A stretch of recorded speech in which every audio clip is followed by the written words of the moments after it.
यह दोस्ती हम नहीं तोड़ेंगे, तोड़ेंगे दम मगर तेरा साथ नहीं छोड़ेंगे। जी हाँ, बॉलीवुड के best friends for ever Ananya Pandey, Shanaya Kapoor और सुहाना खान की दोस्ती को देखकर बस यही गाना गुनगुनाने का मन करता है। इंडस्ट्री की इन यंग एंड बॉलीवुड डिवास की दोस्ती के चर्चे तो अक्सर ही सुनने को मिले जाते हैं।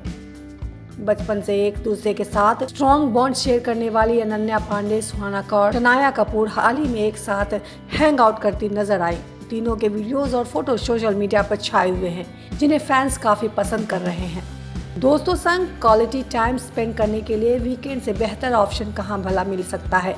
अनन्या, सुहाना और शयाना कपूर भी शनिवार की रात डिनर एंजॉय करते हुए पहुंची। तीनों एक दूसरे के साथ खूब सारा क्वालिटी टाइम स्पेंड किया। डिनर डेट पर इन तीनों दिवास को खुशी कपूर ने भी ज्वाइन किया था। गर्ल्स नाइट आउट पर अनन्या पांडे, सुहाना खान, शनाया कपूर और खुशी कपूर सभी का ग्लैमरस अवतार देखने को मिला।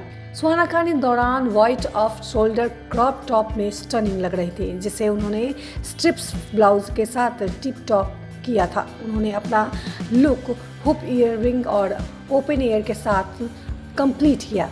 अनन्या के फिल्मी करियर की बात करें तो हाल ही में उन्होंने फिल्म गहराइयाँ रिलीज हुई हैं। फिल्म को दर्शकों का मिक्स रिस्पांस मिला है। हालांकि अनन्या की एक्टिंग को काफ़ी पसंद किया गया।